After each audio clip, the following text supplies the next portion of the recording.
వచ్చే మున్సిపాలిటీ ఎన్నికల్లో BRS party నాయకులు కష్టపడి పనిచేయాలని మాజీ మంత్రి మేడ్చల్ ఎమ్మెల్యే చామకూర మల్లారెడ్డి అన్నారు. సోమవారం అలియాబాద్, మూడుచింతలపల్లి మున్సిపాలిటీల బీఆర్ఎస్ పార్టీ నాయకుల సమావేశం నిర్వహించారు.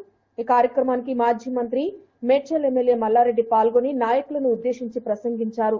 మున్సిపల్లో బీఆర్ఎస్ కు మంచి క్యాడర్ ఉందని 3 మున్సిపాలిటీలను గెలుచుకుంటామని ధీమా వ్యక్తం చేశారు. ప్రతి వార్డులో కార్యక్రమాలు నిర్వహించి పార్టీని మరింత బలోపేతం చేయాలని, పార్టీ నాయకులు విశ్రాంతి లేకుండా కష్టపడి పనిచేస్తేనే 3 మున్సిపాలిటీల్లోని అన్ని వార్డులను బీఆర్ఎస్ పార్టీ కైవసం చేసుకుంటుందన్నారు. ఈ రోజు మన మూడుచింతలపల్లిలో మున్సిపాలిటీలో పెద్ద ఎత్తున బీఆర్ఎస్ కార్యకర్తల మీటింగ్ జరిగింది.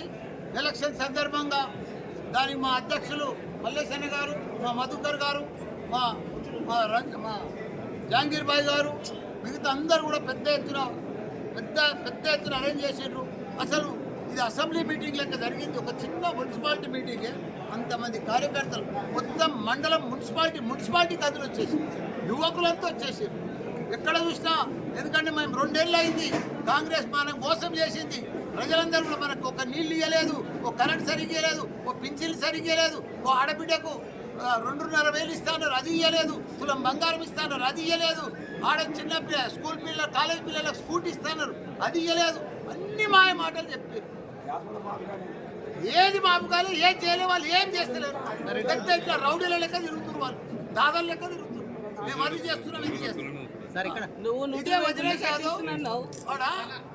బోడుపల్ల వక్స్ బోర్డు మీద నేను మినిస్టర్ ఉన్నప్పుడు ధర్నా కూర్చున్నాడు. నెల దినాలు ధర్నా కూర్చున్నాడు.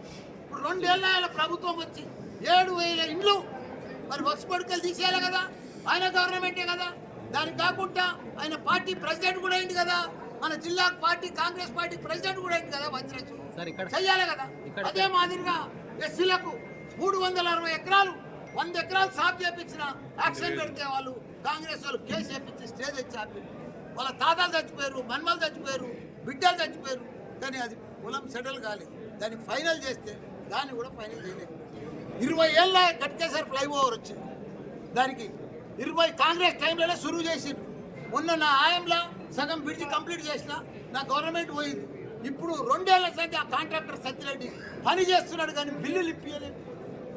నాకు బిల్లులు వస్తలేవు, నేను యాడికేలు చేయాలని పని చేసి ఎంతో మంది చచ్చిపోయారు ఆ బ్రిడ్జి కింద గట్టికేసారు. ఇప్పుడు పొద్దున్నే మేడ్చల్ పోతే నీళ్ళు వస్తలేవని కాలనీ వాసులు అందరూ కూడా నిన్న రిప్రజెంట్ చేసింది. ఇలా వాటర్ బాక్స్ డీఈకి, ఏఈకి, ఈఈకి కలిసి వస్తుంది. వారానికి ఒక్కసారి కూడా నీళ్ళు వస్తాయి. మా కేసీఆర్ ఉండగా రోజు దినం తప్పించి దినమల్లి వచ్చింది. ఇవన్నీ గవర్నమెంట్ వచ్చినాకనే కదా ప్రాబ్లమ్స్ వచ్చినాయి. 2 ఏళ్ళు కాంగ్రెస్ వచ్చింది సందే కదా. ఇవన్నీ లీడర్లకు నాయకులకు కనిపిస్తలేవా? వజ్రేష్ యాదవ్ కనిపిస్తలేవా? ఇవన్నీ వాళ్ళు పెద్ద నాయకులు కదా. నన్ను తిడతా ఉన్నారు. ఇంకా వీడు గలీజ్ గాడు, వీడు పాల్తుగాడు, వీడు లుచ్చగాడు. నేనా లుచ్చా? ఊర్లు డెవలప్ చేసిన, ఊర్లన్నీ రోడ్లు వేపించిన, ఊర్లన్నీ గుళ్ళు కట్టించిన,